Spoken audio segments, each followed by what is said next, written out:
Al-Mahdi itu artinya yang dapat hidayah. Al-Mahdi ini gelar bagi khalifah yang adil.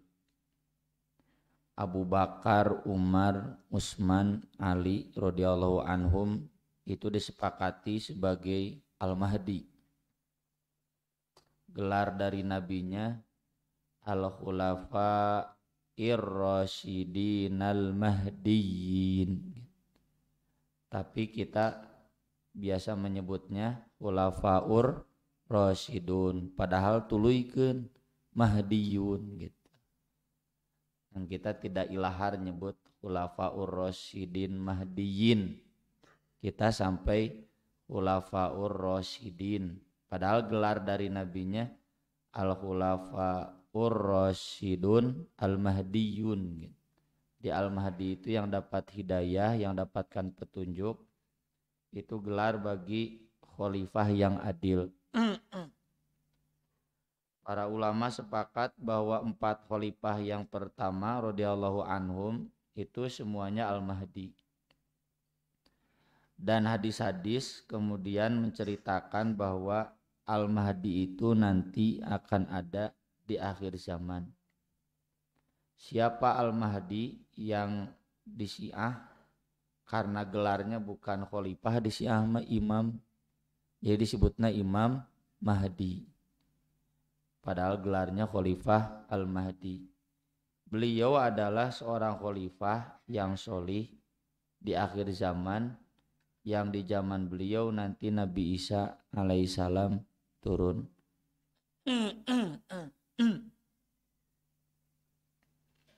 Imam Abu Dawud dalam kitab Sunannya menulis satu bab khusus, Kitab Al-Mahdi.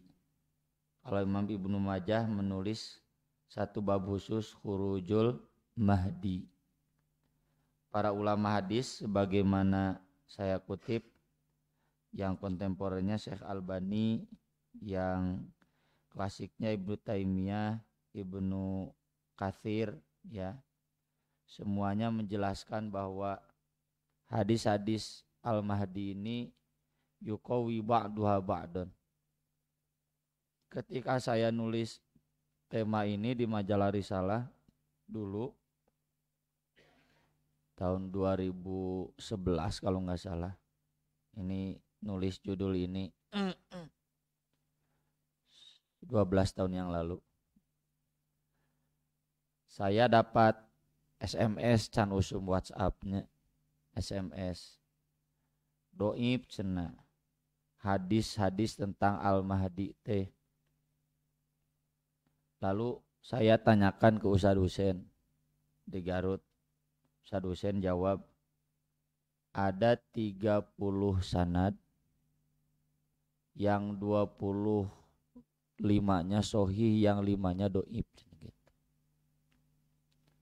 Terus diteliti oleh para asatidah di Staipi Garut, diantaranya Ustadz Teten yang dari Sumedang, kakaknya Ustadz Pepen.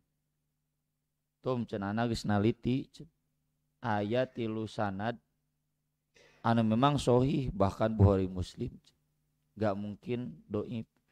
Dan saya sudah konfirmasikan ke ulama yang mendoibkannya di Bandung, gak menjawab sampai sekarang. Kemudian di PW Pemuda pernah ada kajian, ya, Ustadz Miftah. Dan ketika saya naik di PP Pemuda, diundang di kajian Sabtu Piade, diuraikan oleh beliau sanad-sanadnya. Jadi yang jadi keraguan itu adalah ada rawi Syu'bah. Syu'bah itu diragukan. Tapi sederhana saja, Syu'bah itu gurunya Imam Hafiz. Kalau memang beliau diragukan, berarti atuh sanad tajwid oge diragukan. Ngaji Quran teh urang teh doib kabeh gitu, karena nyambungnya ke sana, ya. Nah, kemudian ini kalau kita lihat penelitian, ya, saya juga dulu kebetulan ngajar Sunan Abi Dawud pas bab kitab Al-Mahdi, dan bersama-sama mahasiswa sok cete taliti sanadna. Memang berat kita untuk mendoibkannya. Dan memang di hadis-hadis Sahih Bukhari, Sahih Muslim, kalau kita berbicara tentang Al-Masih Dajjal, Al-Masih Isa bin Maryam, itu semuanya nanti juga akan kita bahas ya, merujuk pada hadis-hadis bahwa mereka itu bahwa Nabi Isa itu turun di masa khalifah yang adil. Khalifah yang adil itu dalam bahasa syariatnya adalah Khalifah Al-Mahdi. Jadi tidak terlalu susah bagi kita memahami Imam Mahdi atau Khalifah Al-Mahdi. Dia adalah khalifah yang adil di akhir zaman. Satu saja yang pasti, bukan Jokowi. Laras Bu? Anies Baswedan lain ya, ngaranna Abdullah ya. Kan memang turunan Arab. Sekelas Imam Ibnu Katsir saja ya. Ibnu Katsir itu kan Al-Hafidz ya. Kitab hadisnya itu paling panjang tuh di perpustakaan Pajagalan, Jami'us Sunan wal Masanid Ibnu Katsir. Kurang apalnya Ibnu Katsir itu tafsir banyak. Padahal yang paling mencolok dari beliau itu ulama hadis Al-Hafidz. Nah, disebut lagi Al-Hafidz. Al-Hafidz Ibnu Katsir. Nah, di kitabnya beliau menyimpulkan dari berbagai hadis dan ini saya sarikan di sini. Laulam yabqa minad dunya illa yaumun la tawallallahu dzalikal yaum. Di halaman 330 di buku saya. Seandainya tidak tersisa dari dunia kecuali satu hari itu pun pasti akan dipanjangkan oleh Allah hatta yab'atsa fihi rajulan minni, hingga dia mengutus padanya seorang laki-laki dari keturunanku, min ahli baiti, dari keluargaku, yuwati usmu husmi wasmu abihi isma abi, namanya sama dengan namaku, Muhammad nama ayahnya sama dengan nama ayahku Abdullah. Jadi menurut riwayat ini Muhammad bin Abdullah. Yamla'ul ardo kiston wa adlan, akan memenuhi bumi dengan keadilan. Kama muli'ad zulman wa jauron, setelah sebelumnya penuh dengan kedoliman dan ketidakadilan. Dalam riwayat lain, la tadhhabu aulatan qadid dunya hatta yamlikal arab rajulun min ahli baiti yuwati usmu husmi. Tentang satu hari dipanjangkan itu nanti kita akan bahas ya, hadis-hadisnya di belakang. Itu akan terjadi. Satu hari sama dengan satu tahun. Satu hari sama dengan satu minggu, satu bulan, bahkan sampai satu tahun. Hingga ada pertanyaan dari sahabat, engke sholatnya kumaha? Sapoe satahun berarti 5 kali. Kata Nabi, ukurkan sebagaimana ukuran biasa. Enggak susah sekarang kan. Ada ini, ada Google, ya. Sholat nama ningali ka dieu we. Jama kan moal robah najan sapoena satahun. Dan secara saintis ya, ketika saya berkunjung dulu ke Boska ya, itu dijelaskan memang sangat mungkin. Ketika struktur tata surya bergeser ya, dan itu sangat mungkin. Jadi matahari sangat dekat, teu mustahil siga di kutub utara gitu.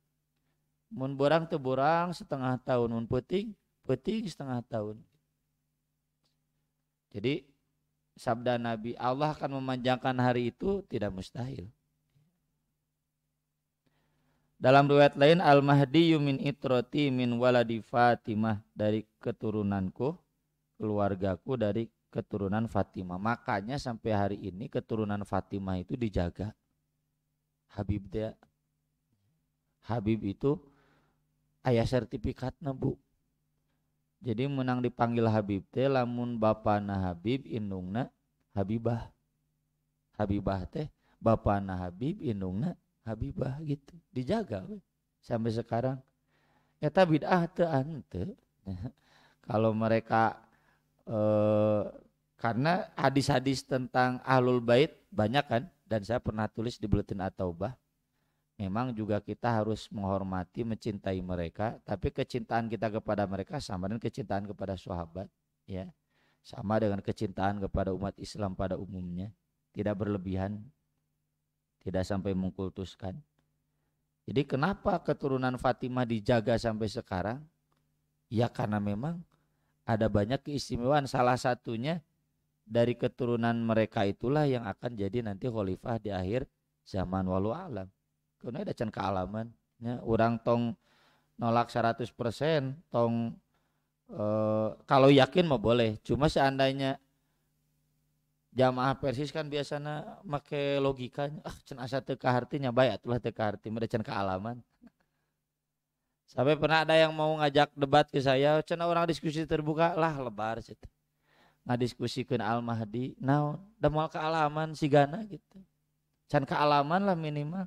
Geus saya mending nuril, jok diskusi koperasi syariah cete hayu. Buku diamal da Imam Mahdi mah, Khalifah Mahdi mah bisa diamalkan. Kesimpulannya pasti dua, setuju jeung tidak setuju.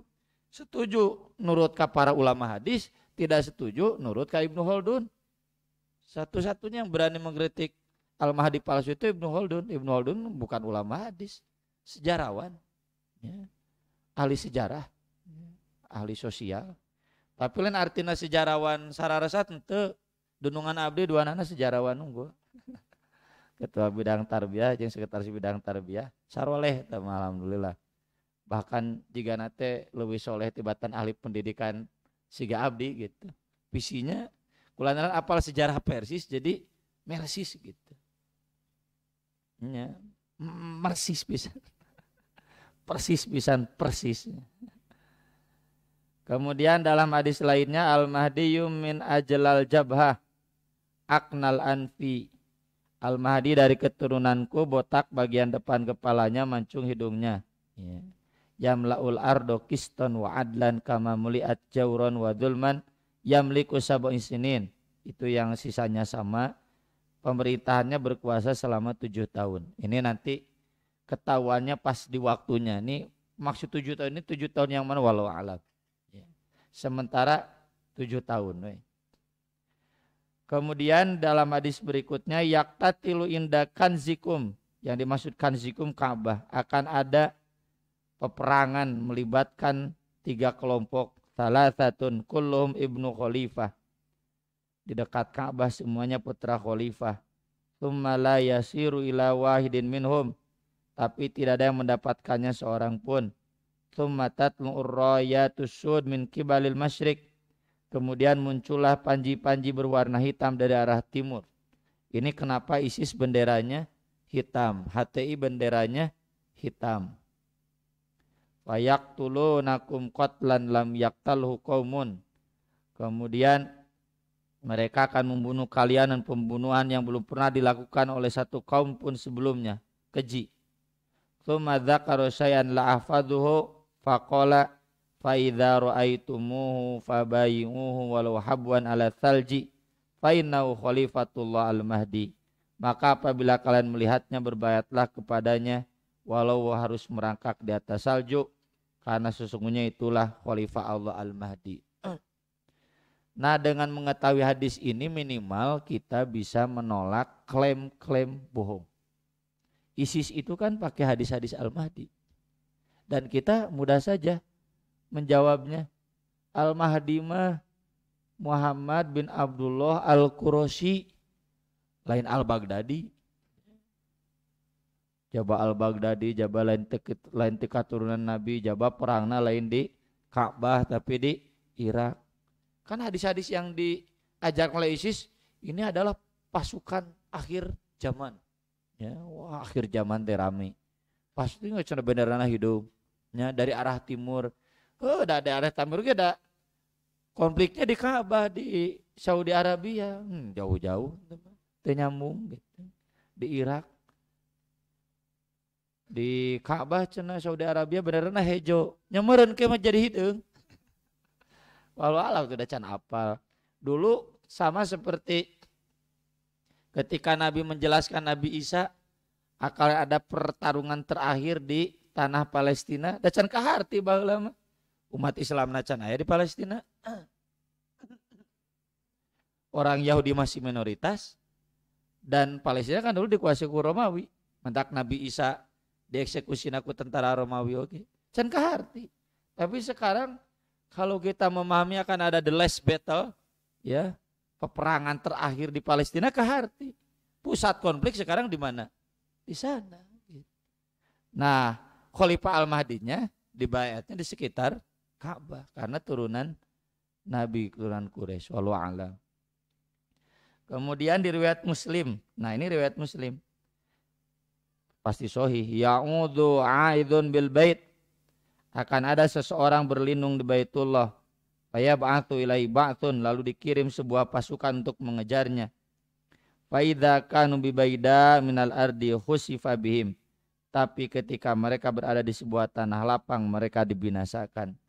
Ini hadis disampaikan oleh Aisyah mengkritik Muawiyah yang saat itu pemberontaknya dari daerah Makkah, Abdullah bin Zubair.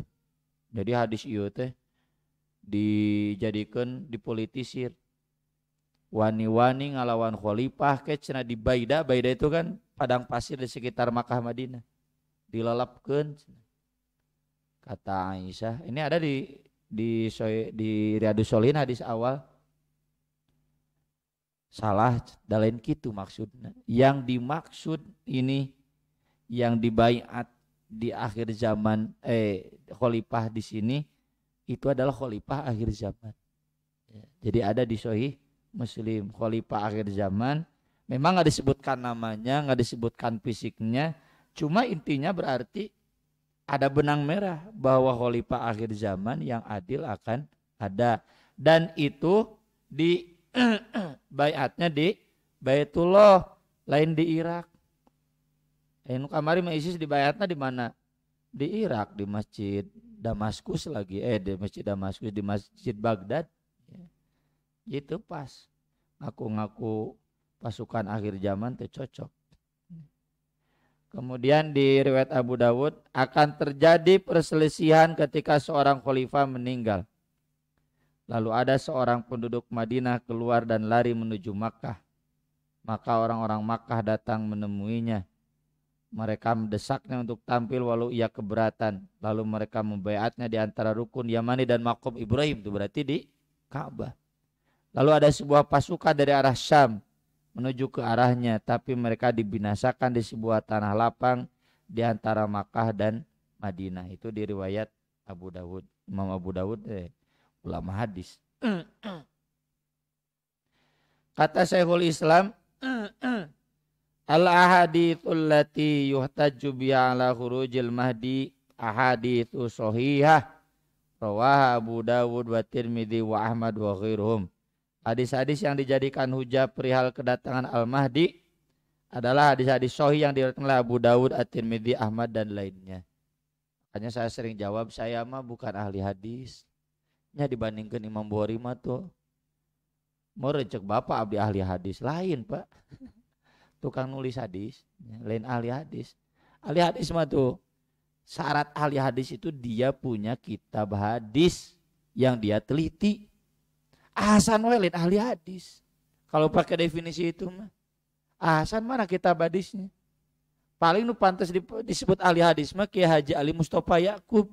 Beliau punya kitab hadis, hadis-hadisnya beliau teliti. Ustaz Aceng pun belum masuk kategori ahli hadis mun make standar eta. Standar persis mah atos. Mun standar ulama hadis mah belum masuk. Mana karya kitab hadis Ustaz Aceng Jakaria? Belum ada, baru buku-buku biasa kan. Bukan artinya merendahkan. Abdi dibanding Ustaz Aceng malah can satay kukuna gitu. Tapi kita harus menempatkan ulama pada tempatnya. Saya ketika disebut cenah hadis Al-Mahdi mah doib, nya bae doib cek saha, sohi cek saha. Jangan salahkan saya kalau saya lebih percaya pada ulama-ulama hadis, ahli hadis. Salah teu ceu teh. Kira aku percaya ka ulama. Lain taklid, da apal ilmuna. Kumaha ngabedakeun hadis sahih jeung dhaif. Kan lebih percaya ka ulama-ulama hadis dan sudah saya teliti hadis-hadisnya. Beda kesimpulannya nyakeun bae tuh. Nu ngaranna beda mah di para ulama biasa silih hargaan. Kata Imam Al-Hafidz Ibnu Katsir, faslun fi dzikril mahdi alladzi yakunu fi akhir zaman. Pasal tentang Al-Mahdi yang akan keluar pada akhir zaman. Wa huwa ahadul khulafaur ir-rasyidin wal a'imma al-mahdiyyin. Ia adalah salah seorang khalifah rasyidin dan imam yang mahdiyin. Walaysa bil muntadhar allati tazumur rawafid wa tartaji dhuhuruhu min sardab fi samarra fa inna dzaka ma la haqiqata lahu wa la aina wa la athar. Ia bukanlah al-muntadhar yang diyakini kaum Rafidah Syiah dan diharapkan kemunculannya di Sardab di Samarra. Maka sungguh keyakinan itu tidaklah ada landasannya, bukti dan asarnya. Jadi kita bantah keyakinan ISIS, bantah keyakinan Syiah karena tahu hadisnya begini. Tapi menolak sepenuhnya juga enggak pas. Karena ulama hadis pun mengakui. Wa amma ma sanadkuruhu faqad nataqat bil ahaditsul marwiyah an Rasulillah sallallahu alaihi wasallam. Adapun yang kami sebutkan hadis-hadis yang diriwayatkan dari Rasulullah sallallahu alaihi wasallam telah mengemukakannya. Annahu fi akhirid dahr, akan muncul di akhir zaman, wa adzunu dzuhurahu yakunu qabla nuzul Isa bin Maryam, dan aku memprediksi ia akan muncul sebelum Isa bin Maryam turun, kama dalat ala dalikal ahadits, sebagaimana ditunjukkan oleh hadis-hadis. Pentingnya kita mempelajari hadis-hadis ini sekali lagi agar kita tidak mudah terkecoh oleh kelompok-kelompok akhir zaman yang banyak mengatasnamakan sebagai tentara Imam Mahdi. Nu ayeuna wae aya Syiah, aya ISIS ya. Teu mustahil engke aya deui. Nya nu kararitu teh mudah saja ditolak. Bahkan di sebagian jamaah, tapi sekarang sudah banyak yang kembali, jamaah Persis Garut tuh sampai ke bawah. Meskipun sekarang sudah banyak yang kembali lagi ya. Karena yuk ditepikeun yuk cenah kieu nanti akhir zaman deh. Pantas sok ngadongeng akhir zaman mah. Sampai kemudian mereka jadi kalaluar areureun ngaji ti Persis na padahal anggota, tapi sekarang alhamdulillah sudah pada kembali lagi. Soalnya isisna geus babak belur eta mah. Sekian yang bisa saya bahas pada kesempatan pagi hari ini. Mudah-mudahan bermanfaat. Mohon maaf atas kekurangannya dan keterlambatannya. Mangga bilaya pertarosan hiji eta napi dua tong tilu. Mangga.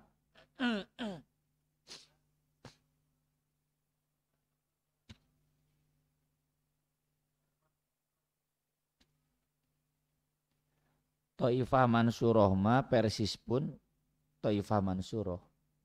Thaifah Mansuroh itu sekelompok umat Islam yang akan senantiasa ditolong oleh Allah. Mereka adalah qaimatan alal haq, yang tegas dalam al-haq, yang lurus dalam al-haq, la yadurruhum man khadalahum. Tidak akan membahayakan mereka orang yang nyinyir kepada mereka, orang yang menghina mereka, yang merendahkan mereka. Etama Thaifah kelompok dan Persis harus masuk ke dalam kelompok itu. Persis harus konsisten dengan sunnah ya. Tong kababawakeun fikih peradaban ulah ya.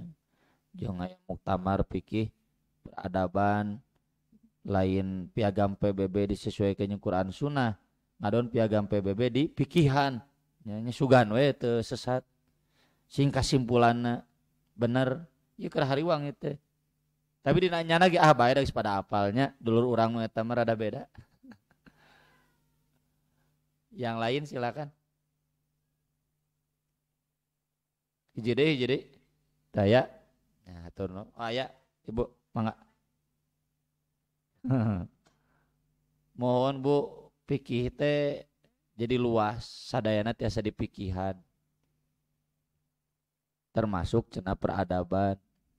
ayeuna teh urang teh peradaban teh kan kenyataannya hidup dengan yang lain. Jadi kumaha urang bisa damai jeung nu lain, akur jeung nu lain. Tah eta teh kudu dipikihan. Samilah jeung pikih lintas agama nya sugan hasilna teu gitu da ieu aya kiai-kiai NU tuh jadi disebutkeun NU na. Duh. Sugan kiai-kiai NU na qaimatan alal haq gitu. Lamun teu geus nya ilal bahar berarti NU teh terang-terangan. Nya geus puguh maloba kiai-kiaina nu lalieur gitu. Nya loba oge nu lurus. Ngan asal we loba nu liurna dina YouTube. Jadi fikih itu kan bisa masuk ke korupsinya, korupsi dalam timbangan syariat gitu. Fikih korupsi, fikih KB, fikih sosial, fikih ekonomi, fikih politik. Maksudna mah kumaha politik ditimbang menurut syariat. Fikih peradaban berarti ya konteks peradaban berdasarkan syariat gimana. Ngan lihat wacana-wacana yang berkembang sampai saat ini rada curiga orang teh da ketua nu ayeuna teh kerja di sekdena pan manehna nu ngayakeun seminar di Israel teh dan mengusulkan tatanan baru peradaban dunia. Naon tatanan baru peradaban dunia teh Israel daek teu daek kudu diakui. Sederhana ibu-ibu, bapak-bapak lamun ka Masjidil Aqsa kaeng pisah ti saha? Di Israel kan? Di Israel.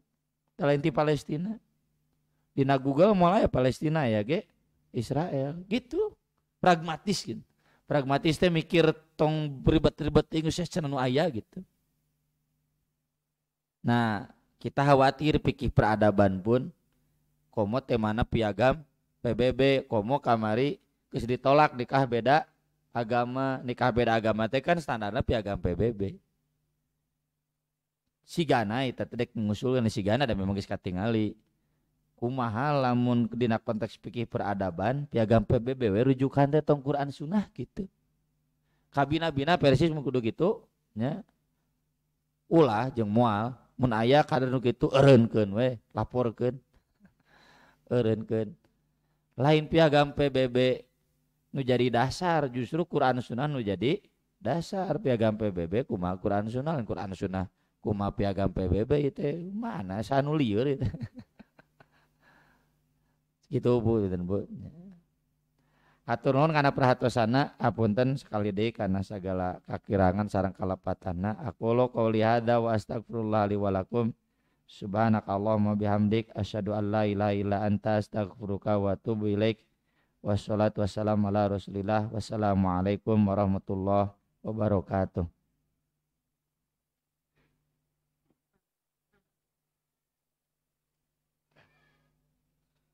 Alhamdulillah, kajian dari awal sampai akhir berjalan dengan lancar. Semoga apa-apa yang disampaikan oleh Al Ustadz bermanfaat, khususnya bagi Al Ustadz dan umumnya bagi kita semua. Mohon maaf kepada seluruh jamaah jika terdapat banyak kesalahan, baik berupa ucapan maupun perbuatan, dimohon untuk dimaafkan. Ditutup saja dengan doa kafaratul majlis. Subhanakallahumma wa bihamdika asyhadu an la ilaha illa anta astaghfiruka wa atubu ilaik. Rabbana atina fid dunya hasanah wa fil akhirati hasanah wa qina adzabannar. Assalamualaikum warahmatullahi wabarakatuh.